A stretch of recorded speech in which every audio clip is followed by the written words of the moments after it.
Capsule, अब दर्द भी घुटने टेकेगा। आम्ही एकत्र आलो, आता मराठी माणसानं एकजूट दाखवावी। भाजपची ही एक्सपायरी डेट आहे। संयुक्त मुलाखतीमधून ठाकरे बंधूंचा हल्लाबोल। विकास केलाय मग धमक्या आणि पैसे का द्यावे लागतात? महायुतीमध्ये नुरा कुस्ती सुरू आहे। राज ठाकरेंचा हल्लाबोल। दिल्लीवाल्यांना थैल्या मिळतायत तोपर्यंत उपर राहतील। शिंदेंचा वापर मराठी मतं फोडण्यासाठी संयुक्त मुलाखतीमधून नाव न घेता एकनाथ शिंदेंवर हल्लाबोल।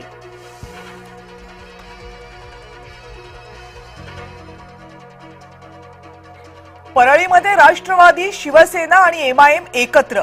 प्रचारात एमआयएमनं केलं होतं पंकजा मुंडे आणि धनंजय मुंडेंवर आरोप। मुंबईमध्ये जन्मलेले नेते आता म्हातारे होऊ लागले तरी विकास केला नाही। उद्धव ठाकरेंच्या टीकेला मुख्यमंत्री देवेंद्र फडणवीसांचं उत्तर। महायुतीचा मुंबईचा जाहीरनामा उद्या दुपारी 12 वाजता प्रकाशित होणार। मुख्यमंत्री देवेंद्र फडणवीस आणि उपमुख्यमंत्री एकनाथ शिंदेंच्या उपस्थितीत प्रकाशन। मुंबई भाजपकडून बंडखोरी करणाऱ्यांचं निलंबन। भाजपकडून 26 जणांचं 6 वर्षांसाठी निलंबन। मुंबईमध्ये भाजप विरुद्ध शिवसेना। भाजप कार्यकर्त्यांच्या शिवसेनेविरोधातच घोषणा। 50 खोके एकदम ओके। उद्धव मामू सत्तेत आले तर मुंबईचं मोहम्मद लँड करून टाकतील। उद्धव ठाकरेंच्या आरोपांवर नितेश राणेंचा पलटवार।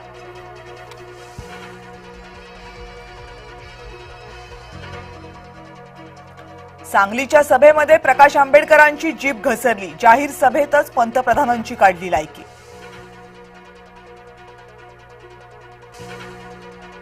रोज खा बटण, भाजपचं दाबा बटण। अशोक चव्हाणांचा मतदारांना अजब सल्ला।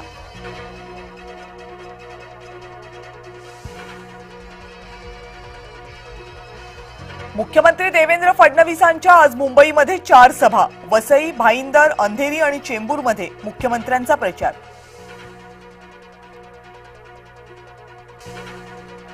आज ठाकरेंची तोफ नाशिकमध्ये धडाडणार। सभेसाठी नाशिकमध्ये उबाठा आणि मनसेची जय्यत तयारी। 10 जानेवारीला पुण्यासाठी दोन्ही राष्ट्रवादींचा जाहीरनामा होणार प्रसिद्ध। दोन्ही राष्ट्रवादीच्या जाहीरनाम्याकडे पुणेकरांचं लक्ष।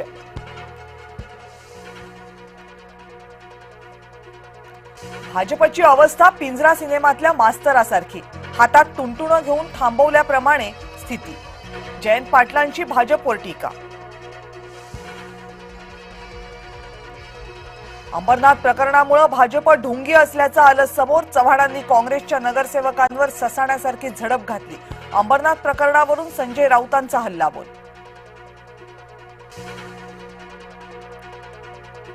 रस्ते अपघातातल्या जखमींना तात्काळ कॅशलेस उपचार। देशभर महत्वाकांक्षी योजनेला गती। 7 राज्यांमध्ये अंमलबजावणी सुरू।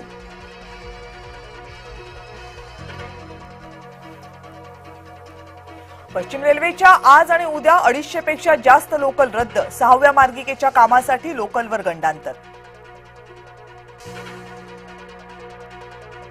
ईडी छाप्यांच्या ठिकाणी ममता बॅनर्जींकडून पुरावे ताब्यात। ईडी अधिकाऱ्यांनी लावले गंभीर आरोप।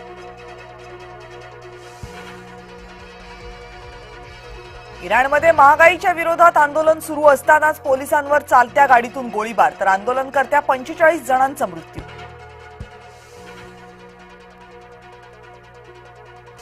अमेरिकेचं दबाव शुल्क। रशियाकडून तेल खरेदी करणाऱ्या देशांवर 500% आयात शुल्क लावणार।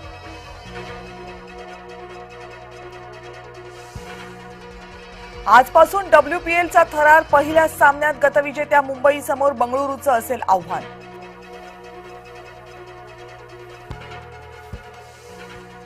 तिलक वर्मावर शस्त्रक्रिया। न्यूझीलंड विरोधात 3 T20 सामन्यांना वर्मा मुकण्याची शक्यता।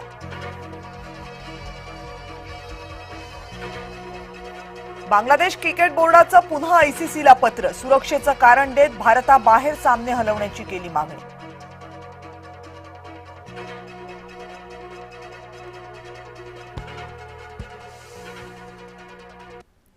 नमस्कार, मी डॉक्टर कविता राणे. बुलेटिनमध्ये आपल्या सर्वांचं स्वागत. बुलेटिनच्या सुरुवातीला बातमी आहे